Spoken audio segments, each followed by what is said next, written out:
بنكمل مع بعض الالعاب النفسيه في جو الطبيعه ده بره البيت، عشان هي سلسله تقيله والفيديوهات تقيله. وانا زيكم كده كنت لما بدات اقرا الجزء ده او اذاكر الجزء ده كنت متلخبطه ومصدومه. ازاي حد بيلعب معايا الالعاب دي مثلا وبيمارسها وانا ما خدتش بالي، وازاي انا وقعت في الحفره دي 100 مره وحاولت ان انا اغير من نفسي علشان ارضي اللي قدامي، وفي الاخر طلع اللي قدامي بيلعب بيا.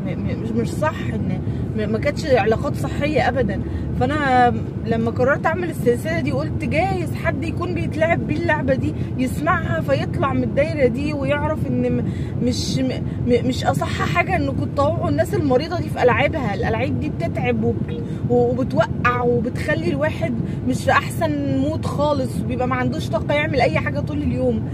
اللعبه بقى بتاعت النهارده اسمها ايه؟ انتوا السبب. ايه لعبه انتوا السبب دي؟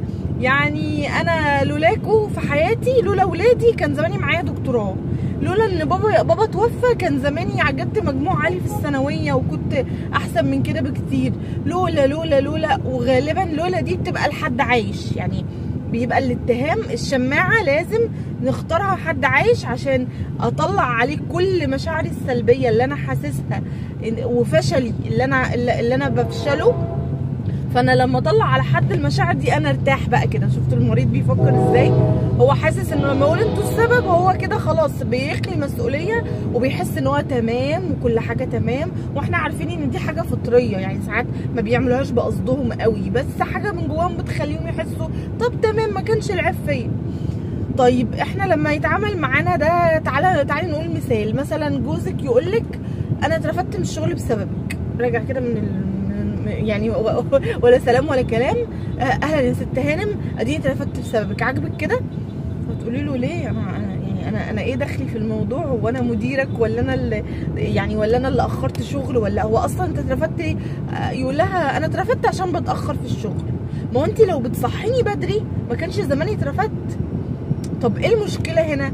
المشكله ان لو الزوجه مش قويه نفسيا وحاميه حدودها وشخصيتها قويه هتقع في الفخ ده. هي بالفعل هتقول له انت عندك حق، وتروح تعيط وانا ضيعت ولادي وانا بصحى متاخر ليه؟ ايه يا حبيبتي؟ لا خالص خالص خالص، ستوب. جلد الذات ده ما بينفعش في الجواز خالص. الجواز دلوقتي بقى عايز ناس كده ايه، تنحى زي ما بيقولوا. يعني طبعا اصل موده ورحمه، بس الضغوط النفسيه بقت بتطلع من الزوج والزوجه اسوأ ما فيهم للاسف.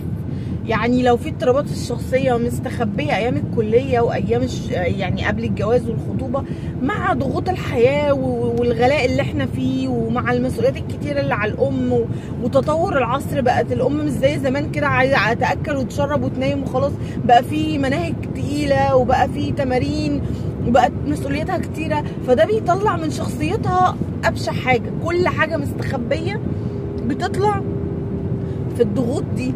فلو ما عرفناش نوازن، لو ما عرفناش نبقى مع بعض في حياه متزنه، كل واحد عارف حدوده وعارف يحميها، الحياه هتبوظ، هتبقى مضرب تنس. انا اضربك بحاجه ترجع لي الكره تاني، انت السبب. لا انت السبب، مفيش حد السبب، مفيش حد السبب في حاجه انت مقررها. القرار قرارك، الحياه دي حياتك، احمي حدودك. لو مراتك ما بتصحكش بدري عندك المنبه، لو المنبه مش كافي نام بدري. انت فين؟ انت هتسهر على التليفون 3 و4 ساعات وتيجي تقول هي ما صحتكش؟ طب انت ظبط حياتك، انت فين؟ فعلى سبيل المثال وليس الحصر، زي كل مره بقول لكم لما بطلع بمثال ما بيبقاش قصدي هو ده بس اللي بينطبق عليه كلامي. اي حاجه تانية من اتهامات ليكي وانتي مالكيش دعوه بيها ما تشيلهاش. اللي يعملك شماعه ارميه من حياتك. مش بتكلم هنا على الجواز بس، انتوا عارفين ان الجواز يعني بيفرق دايما. اللي بتكلمني على الخاص وبتشتكي لي من مشكله بعلاقه، طب العلاقه دي ايه؟ يعني هو خطيبك، هو جوزك، هي مامتك، هي اختك، كل مكان في حياتك له طريقه علاج. ما ينفعش اقول لك ايه ارمي من حياتك جوزك، لا.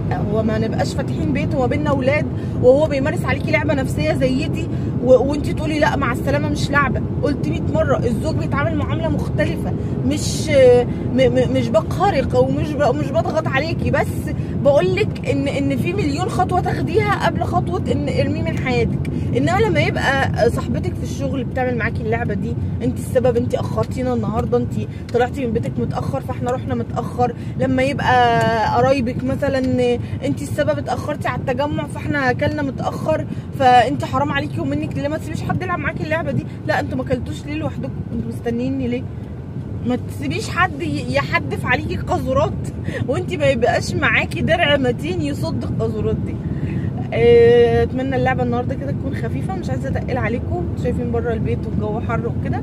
نتقابل في فيديو جديد ان شاء الله ولعبه جديده، واللي ما عملش سبسكرايب يعمل، واللي ما عملش لايك هزعل منه، عشان انا لما بشوف اللايك بحس ان انتوا يعني فاهمين اللي انا بقوله ومستفيدين من اللي انا بقوله فبكمل، انما لما بلاقي الفيديو ما فيش تفاعل بزعل قوي قوي قوي قوي.